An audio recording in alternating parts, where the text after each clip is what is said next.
এই, তুই ঘুমাসনি কেন? আজকের অফিস যাবে না, বুঝলি? ডাকবি না, ঘুমা। আজকের শনিবার, ঘুমা। একদম ডেকে দিবি না, চুপচাপ শুয়ে থাকবি।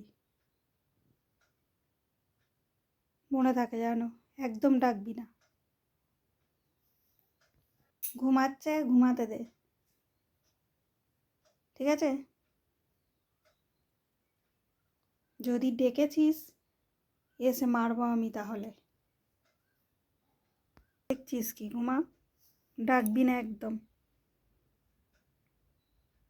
প্রতিদিন তাড়াতাড়ি উঠে যায়, আজকের একটু ঘুমাবে। একদম ডাকবি না, চুপচাপ শুয়ে থাকবি একদম। চোখ বন্ধ কর, একদম ডেকে দিবি না।